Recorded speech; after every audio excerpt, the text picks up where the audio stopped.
RTI media. నమస్కారం. వార్తలకు స్వాగతం. ముందుగా ముఖ్యాంశాలు. మాజీ మంత్రి అంబటి రాంబాబు ప్రెస్ మీట్, పలు అంశాలపై వివరణ.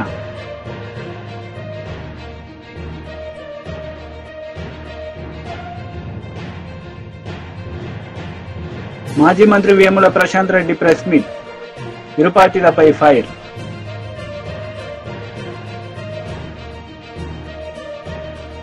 నేను 40 సంవత్సరాలు రాజకీయాల్లో ఉన్నారు. ఇలాంటి సంఘటనలు ఎన్నో చూశానని, అయితే ఇదే మొదటి సంఘటన, ఇదే చివరి సంఘటన అని అసెంబ్లీలో సీఎం చంద్రబాబు మాట్లాడారు. ఇలాంటి సంఘటన నేనెప్పుడు చూడలేదని ఆయన తెలిపారు.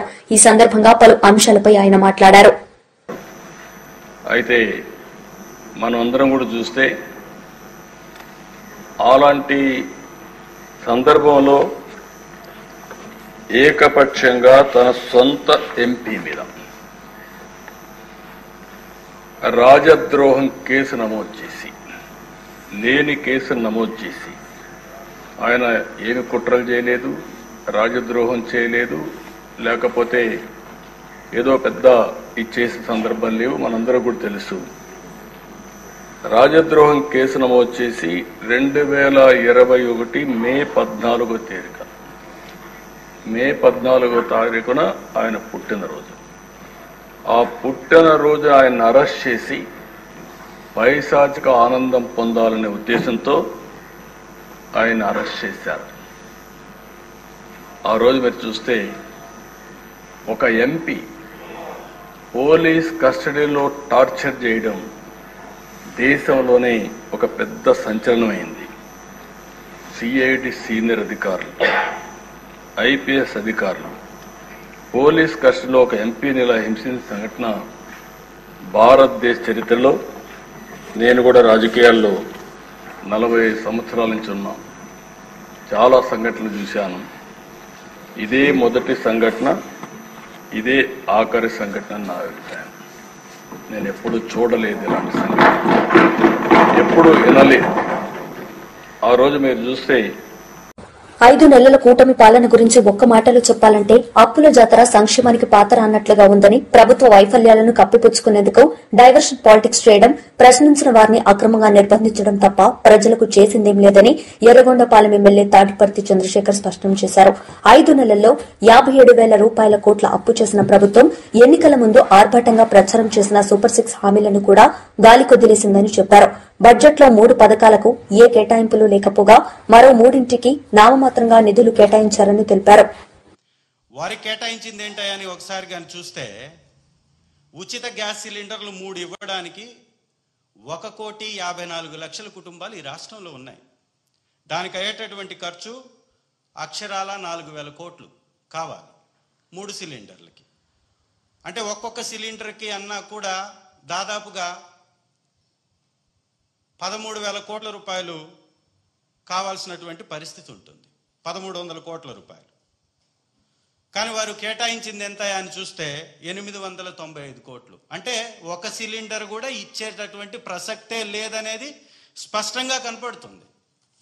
ఇక కీలకమైనటువంటి ఆడబిడ్డ నిధి 1,500 పేరుతోటి దగా చేసేటటువంటి కార్యక్రమం, దానికి సంబంధించి 32,400 కోట్లు కేటాయించాల్సి ఉంటే ఇచ్చింది కేటాయింపు కేవలం 0. అంటే ఏమి ఇవ్వలా. ఉచిత బస్సు, ఇది కూడా పెద్ద బుస్సు అనే విధంగా ₹1 కూడా దీనికి కేటాయింపే చేయలేదు. అంటే ఈ రకంగా సంక్షేమానికి పూర్తిగా పాతర వేసినటువంటి పరిస్థితి కనపడుతుంది. ఇంకొక వైపును చూస్తేమో అప్పులు ఒక సంవత్సరానికే 68,000 కోట్ల రూపాయలు అప్పు చేస్తామని స్పష్టంగా బడ్జెట్లోనే ప్రకటించడం జరిగింది. అంటే గత ప్రభుత్వంలో ఇచ్చినటువంటి పథకాల డబ్బు ఏమైపోయింది? గత పరిపాలనలో అందుకున్నటువంటి కుటుంబాలు ఏమైపోవాలి? సో ఈ ఒక రకమైనటువంటి దగా చేస్తూ బడ్జెట్ ప్రసంగంలోనే వారు దొరికిపోయారు దొంగలు. అయితే ఇంకొక ఇంపార్టెంట్ విషయాన్ని కూడా వారు దాటవేసేటటువంటి ప్రయత్నం చేస్తూ ఉన్నారు. ఈ మధ్య కాలంలో చూసాం, డిప్యూటీ చీఫ్ మినిస్టర్ గారు హోంమంత్రి గారిని ఏ విధంగా వారిని మాట్లాడారో ఈ రాష్ట్రంలో ఉన్నటువంటి పరిపాలన ఎంత అరాచకు నియంత పరిపాలన ఈ రాష్ట్రంలో కొనసాగుతుందో వారి మాటల్లోనే మనకు అర్థమైంది. ఈరోజు ఈ పథకాలన్నీ ఎగ్గొట్టేసి ప్రజల్లో వచ్చేటటువంటి వ్యతిరేకని ఎదుర్కోలేక ఈ పథకాల మీద మాట్లాడేటటువంటి ప్రతి ఒక్క గొంతుని నొక్కేయాలనేటటువంటి ఆలోచనతోటి ఒక నియంత పోకడ, ఒక నిర్బంధ ప్రభుత్వాన్ని కొనసాగిస్తూ యువకుల మీద విపరీతమైనటువంటి ధోరణిలో కేసులు పెడుతున్నారు. యాక్చువల్గా వారికి 41A నోటీస్ ఇచ్చి పంపించేటటువంటి కేసుల్లో కూడా అరెస్టులు పెట్టి 24 గంటల లోపల మెజిస్ట్రేట్ ముందు హాజరుపరచాల్సి వస్తుందని ఒక్కొక్కరికి 4-5 చోట్ల పోలీస్ స్టేషన్స్లో కేసులు పెట్టించి ఈ 24 గంటలు గడవక ముందే ఇంకొక పోలీస్ స్టేషన్లో సబ్మిట్ చేస్తూ అక్కడ గడవక ముందు మళ్ళీ ఇంకొక పోలీస్ స్టేషన్కి తీసుకెళ్తూ వారిపై విచక్షణారహితంగా దాడి చేస్తూ వారు పెట్టనటువంటి సంతకాలను పెట్టినట్టుగా చూపిస్తూ వారు ఇవ్వనటువంటి వాంగ్మూలాన్ని ఇచ్చినట్టుగా వారిని దబాయించి సంతకాలు పెట్టించుకుంటూ అడ్డంగా దొరికిపోతున్నారు. దొరికిపోతూ కూడా వారు మళ్ళీ కూడా దబాయించేటటువంటి ప్రయత్నం చేస్తూ ఉన్నారు. నిజంగా ఏంటయ్యా ఈ దబాయించే ప్రయత్నం అనేది ఒక్కసారి కానీ మనం చూస్తే, శాసనసభ సాక్షిగా నేను అడిగినటువంటి ఒక ప్రశ్నకి, శాసనసభలో నేను అడిగినటువంటి ఒక ప్రశ్నకి శాసనసభ సాక్షిగా కూటమి ప్రభుత్వం ఇచ్చినటువంటి సమాధానంలోనే వీరు ఎంత దుర్మార్గపు పరిపాలన కొనసాగిస్తున్నారో, కూటమి ఏ విధంగా ఫెయిల్యూర్ అయిందో ఈ యొక్క వికారాబాద్ జిల్లా లగచర్లలో అధికారులపై దాడి కేసులో బీఆర్ఎస్ కార్యనిర్వాహక అధ్యక్షుడు కేటీఆర్ పై చర్యలు తప్పవని పీసీసీ అధ్యక్షుడు మహేష్ గౌడ్ స్పష్టం చేశారు. ప్రభుత్వం చేసే ప్రతి పనిని అడ్డుకునేందుకు కుట్రలు చేస్తున్నారని మండిపడ్డారు. ఫార్ములా ఈ కేసులోనూ కేటీఆర్ ప్రమేయం ఉందని, ప్రభుత్వం చట్ట ప్రకారం ముందుకెళ్తుందని మహేష్ గౌడ్ తెలిపారు. పోలీస్ ఇన్వెస్టిగేషన్ ప్రకారం ఎవరు దోషులుగా తేలితే వారి మీద చర్యలుంటాయి. మేము కోరుకునేది కూడా, ప్రభుత్వాన్ని విన్నవించేది కూడా, తప్పు ఎవరు చేసినా ఉపేక్షించొద్దని. అభివృద్ధికి ఆటంకం కలిగితే తరతరాలుగా బాధపడాల్సి వస్తుంది. మనం ఇవాళ జరగాల్సిన అభివృద్ధి ఆగిపోతే మనం కాదు, మన వెనుకొచ్చి తరాలు బాధపడాల్సి వస్తుంది. అది గ్రహించుకొని ముందుకు పోవాలి. రాజకీయాలు చేయండి, రాజకీయాలు మాట్లాడండి, మేము తప్పులు చేస్తే నిలదీయండి, మేము సరిదిద్దుకోవడం సిద్ధంగా ఉన్నాం. రేవంత్ రెడ్డి ముఖ్యమంత్రి గారికి భేషజాలు లేవు. ఏదైనా తప్పులు జరిగితే కూడా మేము సరిదిద్దుకుంటాం. ఇది స్పష్టంగా రేవంత్ రెడ్డి గారు, భట్టి గారు చెప్పడం జరిగింది. సో ఏది లేకుండా కేవలం రాజకీయాల కోసం, మీ అవసరాల కోసం ప్రజల్ని వాడుకుంటాము, ప్రజల్ని రెచ్చగొడతాము, అభివృద్ధిని ఆడుకుంటాము అంటే మాత్రం ఉపేక్షించేది లేదు. ఇది ప్రభుత్వం యొక్క స్పష్టత అనే మాట కూడా నేను స్పష్టం చేస్తా ఉన్నాను. డెఫినెట్గా కాంగ్రెస్ పార్టీ కార్యకర్తల కృషి వల్ల మేము అధికారంలోకి వచ్చాము. మొదటి సంవత్సరం ఉత్సవాలు ప్రతి కార్యకర్త జరుపుకుంటారు. కార్యక్రమాలు ఇవ్వబోతా ఉన్నాం. రేపటి నుండి కాంగ్రెస్ పార్టీ ఈ విజయోత్సవాలు జరుపుకుంటుంది. ప్రభుత్వ పరంగా జరిగే కార్యక్రమాల్లో కూడా కార్యకర్తలు భాగం పంచుకుంటారు. పార్టీ పరంగా కూడా కార్యక్రమాలు ఉంటాయి. బహుశా 2 కానీ 3 కానీ మేము కూడా ఒక బహిరంగ సభ పెట్టి ఈ ప్రభుత్వం సంవత్సరం పాటుగా తీసుకున్నటువంటి అభివృద్ధి సంక్షేమ ఫలాల మీద విశ్లేషించి, చర్చించి, వారు తీసుకున్న సాహసోపేత నిర్ణయాల మీద హర్షం వ్యక్తం. సీఎం రేవంత్ రెడ్డిపై ఈటెల రాజేందర్ ఫైర్ అయ్యారు. రేవంత్ సొంత నియోజకవర్గంలో బలవంతపు భూసేకరణకు ప్రయత్నం చేశారని ఈటెల ఆరోపించారు. ఇంటర్నెట్ నిలిపివేసి రైతులను హింసించారన్నారు. స్థానిక ఎంపీ డీకే అరుణను అడ్డుకున్నారని ఈటెల ధ్వజమెత్తారు. తిరుపతి రెడ్డిని మాత్రం భారీ కాన్వాయ్తో పంపించారని దుయ్యబట్టారు. త్వరలో లగచర్లలో బీజేపీ బృందం పర్యటిస్తుందని తెలిపారు. పట్నం నరేందర్ రెడ్డి మాటల్లో తప్పేముందని ఈటెల సమర్థించారు. కలెక్టర్ను పంపిస్తే అంతకంటే ముందే డీకే అరుణ సమక్షంలో ఆగ్రహం వ్యక్తం చేసిన రైతులు, అంతకంటే ముందే కొంతమంది బ్రోకర్లని వాళ్ళు ఊర్లలో బంధించి మీరు మా ఊర్లలోకి వచ్చి భూములు పిచ్చే ప్రయత్నం చేస్తే మిమ్మల్ని వెంటాడతామని చెప్పి బెదిరించిన రైతాంగానికి, అంతకంటే ముందే పాదయాత్ర చేసిన రైతాంగానికి ఇవన్నీ తెలిసి కూడా అహంకారపూరితంగా కలెక్టర్ గారు అక్కడికి పోయిండ్రు. కలెక్టర్ గారు పోయిన తర్వాత మీ ప్రజా సేకరణకి మేము రాము, మేము మమ్మల్ని ఇబ్బంది పెట్టకండి అని చెప్పిండ్రు వాళ్ళు. అయినా బలవంతంగా మళ్ళీ పోయిండ్రు. పోతే వాళ్ళు నిరసన చెప్పిండ్రు, బయటికి పంపించిండ్రు. స్వయంగా కలెక్టర్ గారు చెప్పిన మాట ఏంటంటే నా మీద దాడి జరగలేదని చెప్పిండ్రు. చెప్పిన తర్వాత రాత్రికి రాత్రి 1500 మంది పోలీసుల్ని ఈ 4 గ్రామాల మీద పడి యుద్ధ భూమిలో ఎట్లయితే ఇతర దేశాలు వచ్చి ఆక్రమించుకొని ఇబ్బంది పెడితాయో గా పద్ధతుల్లో గ్రామాల మీద పడి యువకుల్ని మాట్లాడిన మహిళలందరూ కూడా రాత్రి అరెస్ట్ చేసి తీసుకుపోయారు. తీసుకపోతే ఎందుకు తీసుకుపోతున్నారని చెప్పి అడిగిన కర్మానికి అనేక మంది కొట్టి హింసించారు. ఎంతమందిని హింసించారు, ఎంతమందికి ఏమైందనేది రేపు తెలుస్తుంది. ఇవాళ దాచేస్తుండొచ్చు, ఇవాళ బెదిరిస్తుండొచ్చు, కానీ తప్పకుండా తెలుస్తుంది. ఇంకా దారుణమైన మాట ఏంటంటే ఆ ప్రాంతంలో మొత్తం ఇంటర్నెట్ బంద్ చేసిండ్రు, సెల్ ఫోన్లు పనిచేయకుండా చేసిందంటే అంటే యుద్ధ భూమిని తలపించే పద్ధతిలో రేవంత్ రెడ్డి గారు ఓట్లేసి గెలిపించిన ప్రజానికానికి ఇవాళ చూపిస్తున్నటువంటి నిజస్వరూపం ఇది. చివరికి ఈ సంఘటన మీద స్వయంగా అక్కడ ఎంపీగా ఉన్నటువంటి డికే అరుణ గారు రైతాంగాన్ని కలుసుకుందాం, ఏమైందో తెలుసుకుందాం అని చెప్పి పోతే ఎక్కడో కిలోమీటర్ల దూరంలో వికారాబాద్లో మొత్తం బారికేడ్లు వేసి స్వయంగా ఎంపీగా ఉన్నటువంటి డికే అరుణ గారిని నివారించే ప్రయత్నం చేశారు. కానీ అదే ముఖ్యమంత్రి గారి సోదరుని మాత్రం 50 కార్ల కాన్వాయ్తో 300 మందితో ఆ పల్లెలని కూడా తిరుక్కుంటా మీరు తిరుగుబాటు చేస్తారని మా మీద అని చెప్పి దూషించుకుంటా మీరు కనుక మర్యాదగా సంతకాలు పెట్టకపోతే మీ జైళ్ళల్లో మగ్గేటువంటి మీ యువకులు కానీ మీ కొడుకులు కానీ మీ భర్తలు కానీ బయటికి వచ్చే ప్రసక్తి లేదని చెప్పి చెప్తా ఉన్నారు.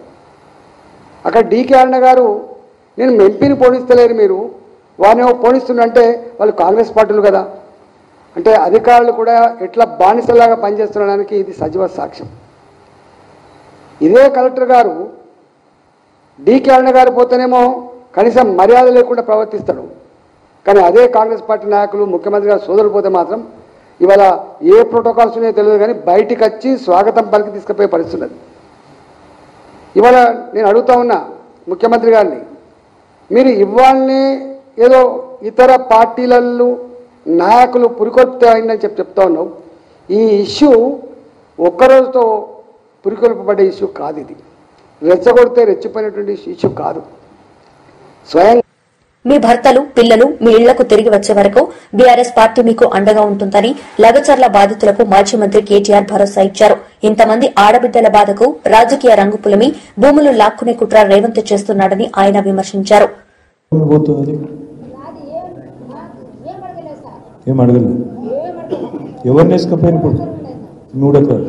మూడు ఎకరాలు పోతుందా? మరి మీ భర్తను తీసుకుపోయినా కొడుకున్నా మన్మన్ని తీసుకుపోయినా? అయ్యో, కొడుకు బతకడానికి పోయింది, ఇప్పుడు నీ మన్మని తీసుకుపోయినారా?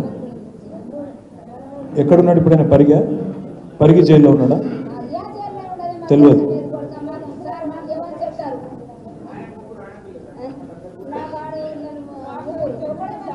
ఇక్కడ తొలగొచ్చి మీకు చూపెడతాము, మీ ఆయనలకు మీ పిల్లలకు మీకు చూపెడతామని తొలగొచ్చిండ్రు సార్. అది మాకు చూపెట్టాలి సార్, మాకు ఇడిపియాలి. ఇప్పుడు మేము దొంగతనం చేయలేము, మా భూమి సార్కి మేము కొట్లాడినాం చేసినాం, కానీ ఇట్లా అవుతుందని మాకు తెలియదు సార్. ఇట్లా రాత్రిపూట వచ్చి మీకు ఇట్లా దాడి చేసి ఇట్లా పోలీసు వాళ్ళు వచ్చి మా ఇంట్లో జోరి ఇట్లా కొట్టి మాకు తీసుకొస్తారని మాకు తెలియదు సార్. మాకు మా భూమి పోతుంది, మా ఇల్లు పోతుందని మేము ఇట్లా కొట్లాడుతున్నాం, కానీ ఇట్లా పరిస్థితి వస్తుందని మేము చూడలేము. మేము రాత్రికి దండలో కూడా పండుకుంటాం వెళ్ళినాం అని ఇట్లా అడవి పొట్టిగా తిరుగుతున్నాము, అడవిలో పండుకుంటున్నాం. ఇప్పుడు ఈ చలికాలంలో మేము ఎంత పువ్వులు పడుతున్నాం మేము. సారీ అమ్మా, మనం ఏదో చెప్తాను.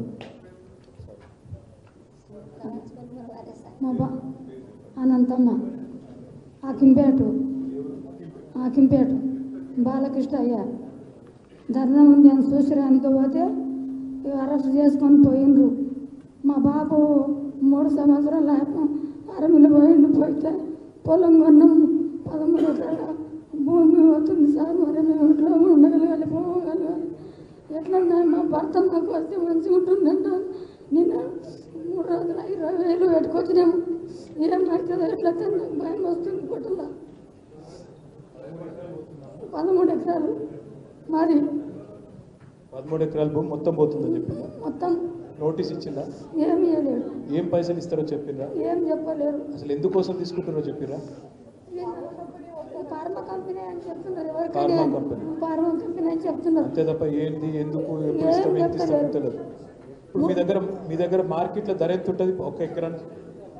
ధర అంటే నాకు తెలియదు కాదమ్మా, అంటే మీకు అందాజా కూడా తెలియదా? అసలు తెలియదు. 10 లక్షలు ఉంటుందా 15 లక్షలు ఉంటుందా అది కూడా తెలియదా? ఏం తెలియదు. మీ దగ్గర గుంజుకోనికే చూస్తున్నారు ల్యాండ్, అందుకే మీరు పోయి లొలిపెట్టారు. మా ఆయన చెప్పినాం సార్ లాస్ట్ ఇయర్ వాళ్ళు ఫోన్ చేసిండు. లాస్ట్ ఇయర్ వాళ్ళు ఫోన్ చేసి మీటింగ్ ఉంది దా అంటానంటే పోయిండు. ఇక పోయినంత మాత్రం మళ్ళీ అందులో ఉన్నాడో లేడో తెలియదు సార్. ఇక 3 రోజులు అయితే తొలకపోయిండు.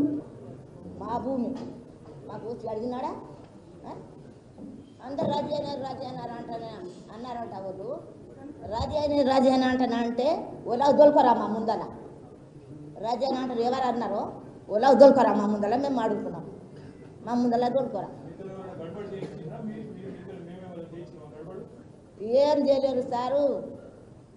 ఇది 10 నెలల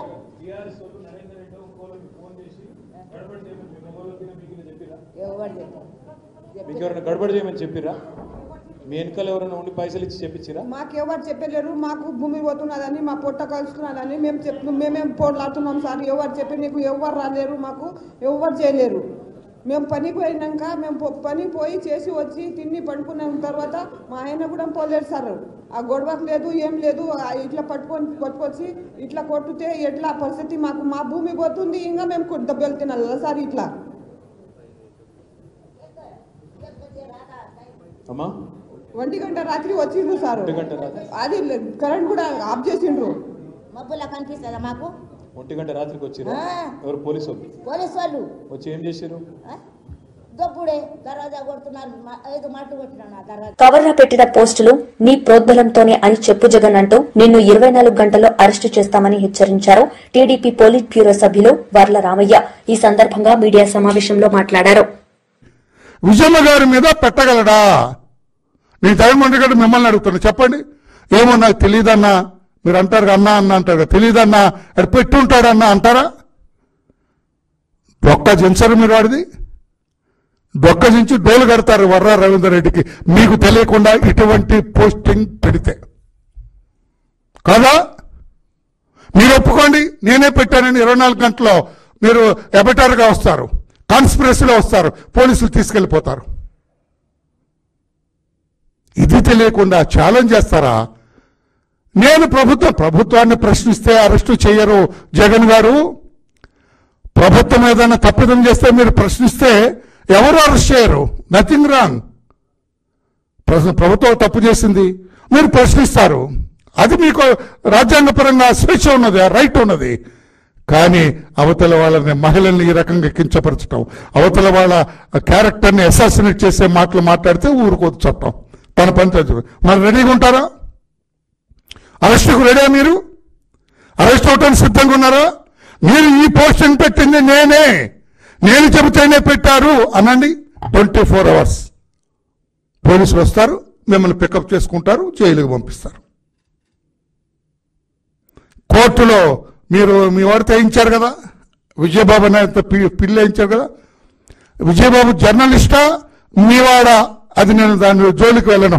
విజయబాబు జర్నలిస్టా లేకుంటే మీవాడా అందులో వెళ్ళను. విజయబాబు గురించి నాకు తెలుసుకుని అందులోకి వెళ్ళను నేను. అతనితో వేయించారు. వేయిస్తే కోర్టు ఏమైనా చీకొట్టింది? కోర్టు ఏమన్నది? అసభ్యకర పోస్టులు పెట్టిన వారిపై పోలీసులు కేసులు పెడితే తప్పేముంది?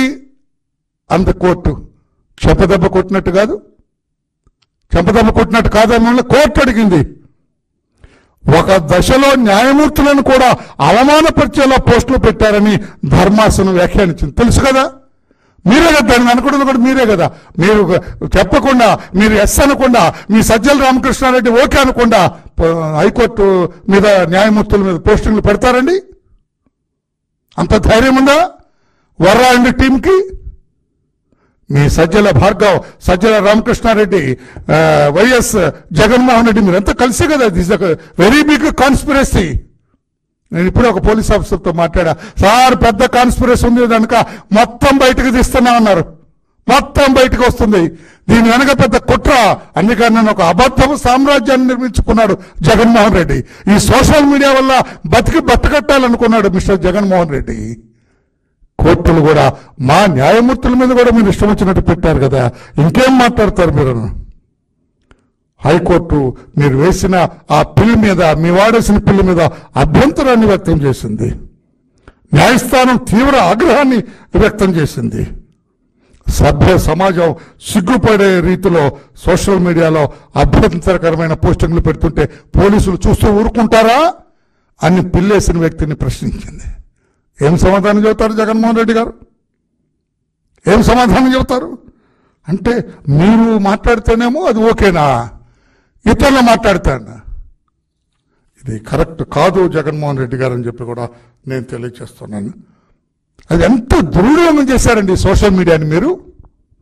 ఈ సోషల్ మీడియా వర్రా రవీందర్ రెడ్డి ఈ టీం అందరికి దాదాపు మాజీ మంత్రి అంబటి రాంబాబు మీడియా సమావేశం నిర్వహించారు. ఈ సందర్భంగా పలు అంశాలపై ఆయన మాట్లాడారు. ఎఫ్ఐఆర్ రిజిస్టర్ చేశారు, జగన్మోహన్ రెడ్డి గారిని దానిలో ముద్దాయిగా పెట్టారు.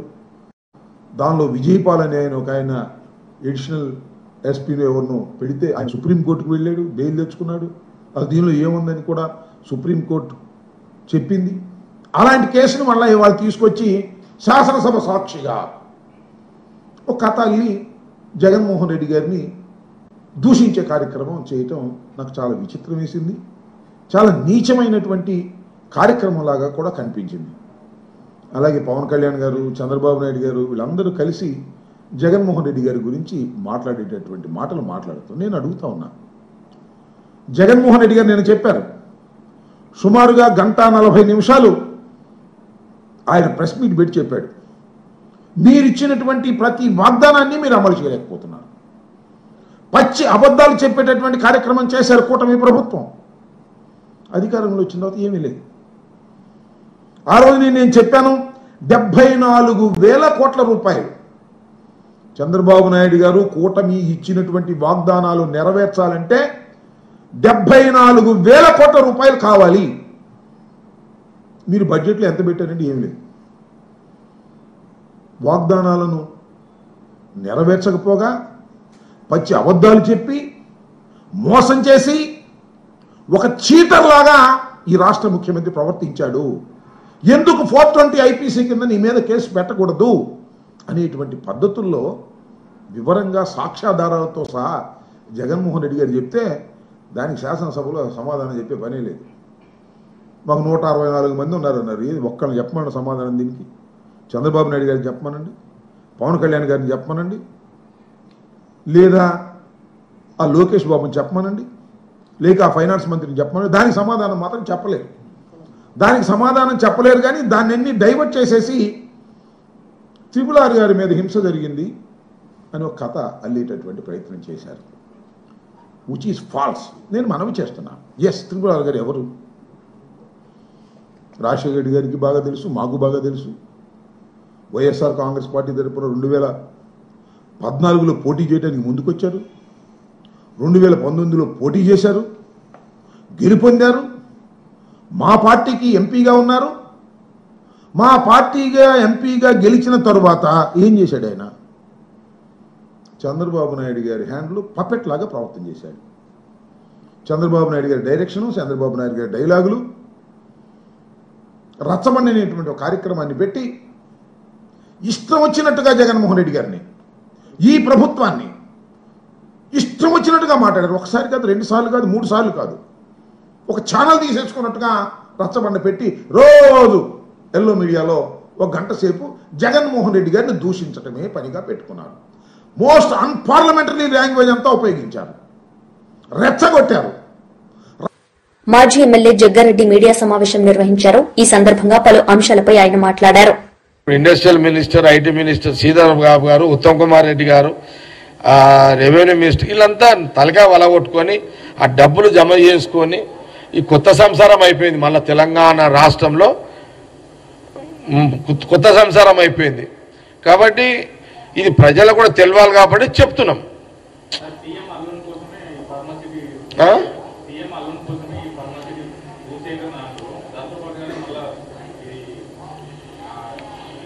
ఎవరన్నారు ఈ మాట?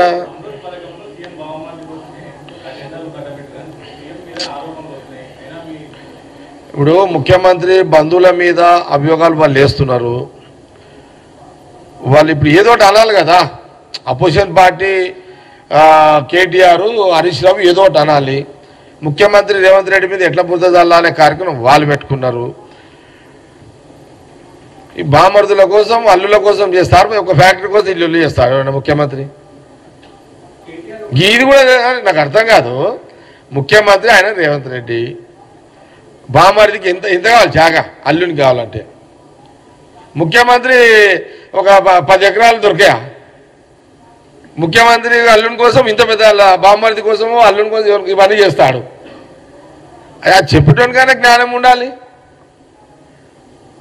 ఎంత ముఖ్యమంత్రి ఉన్నానికి ఏం పెద్ద ప్రాబ్లం ఏంటో చెప్పు. ల్యాండ్ ఇవ్వడానికి ఓ 50 ఎకరాలు చెప్తే ఎవరన్నా ఇయ్యరా? ఎందుకు ఇదంతా? కాబట్టి ఏదో అనాలి అంతే. మనకేం తోస్తలేదు. ఇప్పుడు 9.5 ఏళ్ళు ఆ ప్రగతి భవన్లో ఆ ఎంజాయ్మెంట్ చూసిరు వాళ్ళు. ఇప్పుడు మాకెక్కడ ఎంజాయ్? మాకు రోజు ఆ రాత్రి కూడా నిద్రలు పడతలేవు మాకు. వీళ్ళు చేసిన కథలకు, కేసీఆర్ ఫ్యామిలీ చేసిన కథలకు పైసలు లేకాడా మరి.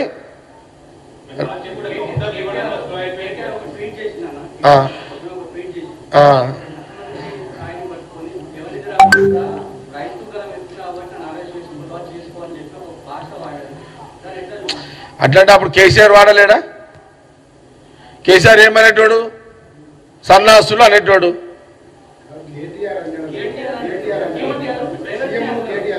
సీఎం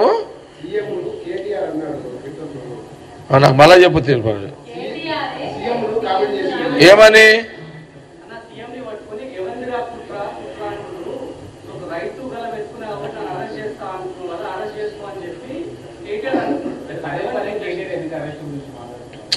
ఇప్పుడు కేటీఆర్కి ఏమైందంటే నాజుక్ లీడర్ అయినా కేటీఆర్, బిల్కుల్ కేటీఆర్ నాజుక్ లీడర్. కేంద్ర మంత్రి కిషన్ రెడ్డి మీడియా సమావేశం నిర్వహించారు. ఈ సందర్భంగా ఇరు పార్టీలపై ఆయన మండిపడ్డారు. టీఆర్ఎస్ పార్టీ వ్యవహారం నడుస్తున్నది. ఈ రెండు పార్టీల వ్యవహారం చూస్తే తెలంగాణకు నష్టం జరుగుతున్నది తప్ప లాభం జరగదు. వీళ్ళ విషయాలను కూడా అభివృద్ధిని పక్కన పెట్టి ఈ రకమైనటువంటి మరి ప్రజలను ప్రేరేపితం చేసేటువంటి తమ అసమర్థత నుంచి తప్పించుకునేటువంటి విధంగా ఇటు టీఆర్ఎస్ పార్టీ కానీ ఇటు కాంగ్రెస్ పార్టీ కానీ టీఆర్ఎస్ యొక్క వైఫల్యాలు, టీఆర్ఎస్ యొక్క అవినీతి కుంభకోణమే దర్యాప్తు జరగదు. కాంగ్రెస్ పార్టీ ఇచ్చినటువంటి హామీల మీద చర్యలు ఉండవు. కాబట్టి రెండు పార్టీలు కూడా మరి మూడో అంశాన్ని ఎత్తుకొని ప్రజలను దాని మీద దృష్టిని కేంద్రీకరించి తమ అవినీతి నుంచి, టీఆర్ఎస్ తమ యొక్క అసమర్థత నుంచి, తమ యొక్క ఇచ్చినటువంటి హామీలు అమలు చేయకుండా తప్పించుకునేటువంటి చర్యల నుంచి కాంగ్రెస్ పార్టీ ప్రభుత్వం ప్రజల దృష్టి మళ్లించేటువంటి ప్రయత్నం చేస్తున్నారు. వాళ్ళు మాట్లాడుతున్నటువంటి విధానం కానీ, వాళ్ళు వ్యవహరిస్తున్నటువంటి విధానం కానీ, వాళ్ళు తీసుకుంటున్నటువంటి చర్యలు కానీ తెలంగాణకు నష్టం కలిగిస్తాయి. ఈరోజు తెలంగాణ సమాజం అర్థం చేసుకోవాలి. టీఆర్ఎస్ పార్టీ అవలంబిస్తున్నటువంటి విధానం కానీ, కాంగ్రెస్ పార్టీ తీసుకుంటున్న నిర్ణయాలు కానీ తెలంగాణకు ఏమాత్రం లాభం జరగదు తప్ప నష్టం కలిగించే విధంగా రెండు పార్టీలు వ్యవహరిస్తా ఉన్నాయి.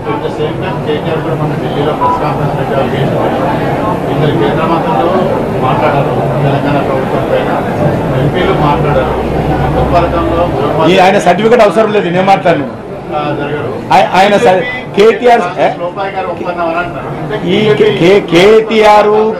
కేటీఆర్ కేసీఆర్ యొక్క సర్టిఫికెట్ మాకు అవసరం లేదు. ప్రధానమంత్రి గారు ప్రారంభోత్సవం చేయడానికి హైదరాబాద్కు వస్తే, తెలంగాణకు వస్తే రానటువంటి ముఖాలు ఈరోజు మేము ఏం చేయాలో మాకు చెప్పాల్సిన అవసరం లేదు. ప్రధానమంత్రి గారు ఒక ఫెర్టిలైజర్ కంపెనీ ప్రారంభోత్సవానికి వస్తే ఈయన రాడు, ముఖ్యమంత్రి ఫామ్ హౌస్లో వండుకుంటాడు. ప్రధానమంత్రి గారు ఒక రైల్వే మ్యానుఫ్యాక్చరింగ్ యూనిట్కు ఇనాగ్రేషన్కి వస్తే రాడు. ప్రధానమంత్రి గారు ఒక విద్యుత్ కంపెనీలకు సంబంధించినటువంటి మరి ఎన్టీపీసీ ప్రాజెక్టులను తెలంగాణ ప్రజలకు డెడికేట్ చేయడానికి వస్తే ఆయన రాడు. ఈరోజు వందే భారత్ ట్రైన్లు కావచ్చు, ఎంఎంటీఎస్ కావచ్చు, లేకపోతే అనేక రకాల ప్రాజెక్టులు ఈరోజు ప్రారంభించడానికి వస్తే ఆయన రాడు. వీళ్ళు ఈరోజు మాట్లాడతారా? వీళ్ళు మాట్లాడే నైతిక హక్కు, ధర్మం, ఈరోజు అధికారం ఈరోజు టీఆర్ఎస్ పార్టీకి ఉందా? కేంద్రం ఏం చేయాలనేది మమ్మల్ని గురించి మాట్లాడే అందుందా? వీళ్ళ ముఖాలు ఎప్పుడైనా 5 సంవత్సరాలు. వార్తలు ముగించే ముందు ముఖ్యాంశాలు మరోసారి. మాజీ మంత్రి అంబటి రాంబాబు ప్రెస్ మీట్, పలు అంశాలపై వివరణ.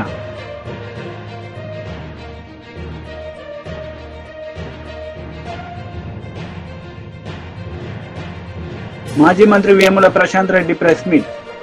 ఇరు పార్టీలపై ఫైర్.